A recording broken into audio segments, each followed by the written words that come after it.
pag kinakausap ko siya. So anyway, so far naman, pag iniisip ko yung nangyari sa akin, hindi ko talaga kinakaya. Iniiyak ko talaga yon. Sinasabi ko sa sarili ko, siguro pag nawala ako sa mundo, alam mo yung ganyan na isip. Pero hindi mo naman magawa kasi hindi mo kayang iwanan yung mga ano. Welcome back to our YouTube channel. Are you watching me? Hey guys, welcome back to our YouTube channel. So today is Tuesday. Kumusta kayong lahat? So tingnan niyo yung mata ko, halatang umiyak ako. Kasi hindi ko kinayahin. I can bear the pain. Charot. Anyway, mag-duty ako today hanggang Friday. So, my duty is 4 to close. So, anyway. Guys, yung balita, wala lang. Trip ko lang. Dito sa YouTube ko is mag-update tayo. Ano na ba talaga ang update sa aking case? Hindi pa tapos. Hindi pa tapos. Hindi ko alam kung hanggang kailan yun matapos. Kasi matigas yung ano. Grabe yung ano ko. Ayaw niya talaga magbigay, no? Nag-offer na nga ako kahit ano, 30% na nga yung kinuha ko, ayaw pa rin niya ibigay. Gusto niya sa kanya lahat. So anyway, wala tayong magawa dyan. Kahit binigay ko na sa kanya lahat. Yung akin lang, yung kahit pa paano, may ano, kasi may pakinabang naman ako dun sa bahay namin sa Texas. Pero anyway, malupit siya talaga. Grabe, malupit. So anyway, may ano din kami. May ano kami sa July 8. So hindi ko alam kung anong mangyari dun sa hearing namin. So anyway, gusto ko nang matapos yung ano namin para dito makapahinga ako ng maayos, yung wala na akong iniisip kasi gusto ko lang talaga yung for now, yung iniisip ko talaga guys, yung pagtatrabaho ko, yung siyempre, yung pagiging nanay ko sa mga anak ko, kasi hindi lang sila isa, tatlo sila, diba? So, kailangan ko mag-focus doon. So, kaya gusto ko na matapos tong case na to para kahit paano, yung mga anak ko na lang iisipin, yung mga renta na lang namin yung iisipin ko kasi hindi ko alam kung minsan kasi na-stress ako, nade-depress ako kasi sa maraming iniisip. Kaya minsan hindi ko maiwasan na maiyak talaga kasi siyempre wala kang pamilya dito sa Amerika, nag-iisa ka lang. Tapos ganyan yung mangyari sa'yo. Anyway, meron kaming ano, minsan hindi ako naka-ano sa kanya kasi binla ko nga siya lahat. So ngayon, nung binla ko na siyang guys lahat, ngayon yung siniraan na naman niya ako sa trabaho ko. Paano ba niya ginawa yun? Kasi meron ako mga kasama sa dalawang sa trabaho. Meron siyang number nun. Tinawagan niya nung binla ko ata siya and 2 days ago binla ko siya. Bago yun nangyari na yun, tinawagan niya yung mga kasama ko, yung dalawang kasama ko. Siniraan niya ako doon, no? It's against the law naman yun kasi yung panirampuri, diba? Panirampuri yung ginawa niya sa akin. I feeling shame to my co-worker of course kasi lahat ng sinabi niya hindi naman yung totoo. Masakit lang pala guys yung pag meron kang asawa na ganyan, yung alam mo yun, yung hindi niya matanggap, hindi naman ako ang nakikipaghiwalay sa kanya, siya naman ang nakipaghiwalay sa akin, no?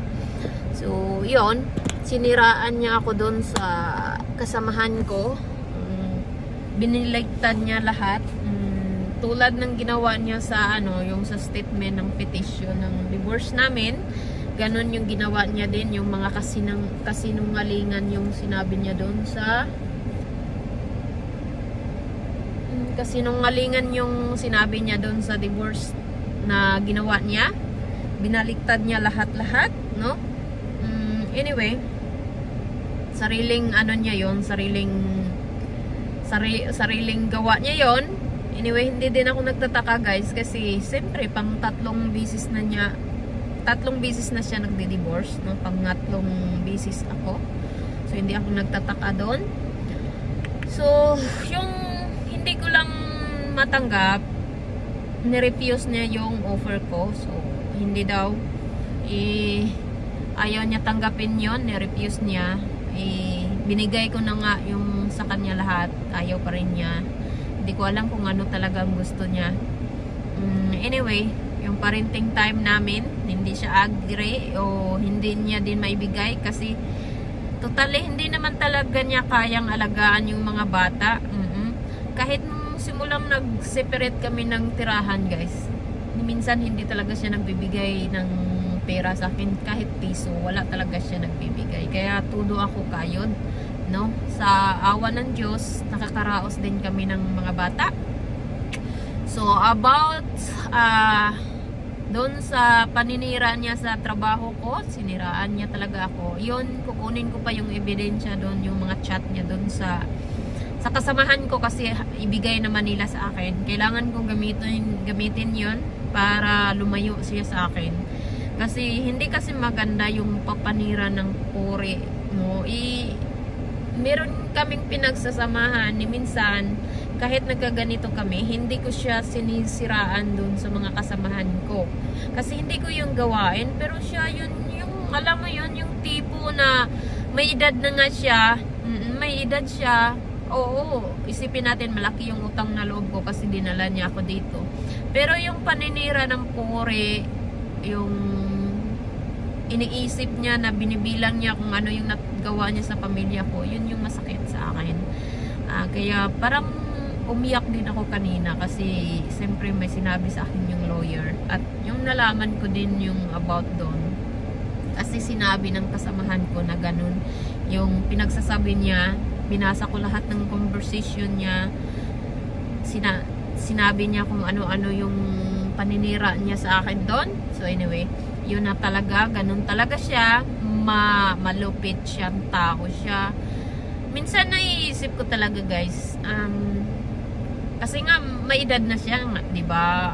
Hindi ko alam, hindi siya nakakaintindi kasi pag kinakausap mo siya, iba-iba yung sagot niya, yung pag tulong niya sa pamilya ko, yun yung sinusumbat niya sa akin pag kinakausap ko siya. So anyway, so far naman, pag iniisip ko yung nangyari sa akin, hindi ko talaga kinakaya. Iniiyak ko talaga yon. Sinasabi ko sa sarili ko, siguro pag nawala ako sa mundo, alam mo yung ganyan na isip. Pero hindi mo naman magawa kasi hindi mo kayang iwanan yung mga anak mo kasi lalo na kami lang 4 dito, wala akong kapamilya dito, sinong mag-alaga sa kanila. Parang iniisip kong ganun, pag nawala ako, sinong mag-aalaga sa kanila? Alam mo yun, yung parang iwan ko talaga. Minsan kasi I can bear na yung pain, yung masakit na sobrang grabe yung pagpapahirap niya sa akin, grabe yung pinagdaanan ko sa kanya kahit ngayon hindi pa kami tapos. Grabe talaga yung pinagdaanan ko. Alam mo yung hindi ko talaga maisip kung tao talaga siya kasi doon sa dalawang asawa niya divorce, hindi naman niya pinapahirapan kasi nag-sign naman siya agad. Kasi siya naman yung nag-divorce. So, iwan ko ba talaga, parang hindi ko alam, kakayanin ko. Hindi ko alam, basta malalaman natin kasi may hearing kami for next month. So, yon, nanatili akong magpakatatag dahil sa mga anak ko. Hindi dahil sa kanya siguro. Hindi ko alam, no? Alam mo yun? Dahil sa pamilya ko, nanatili akong lumaban kahit, alam mo yun, yung tipong hirap na hirap ka na, kailangan mo pa rin lumaban kasi siyempre andyan yung may umaasa sa'yo, dyan yung mga anak mo. So yun yung mahirap guys, no? Kapag andito talaga tayo sa Amerika, no, kailangan mong matatag. Kailangan mo talaga matatag dito guys, kasi wala kang maasahan kundi sarili mo lang.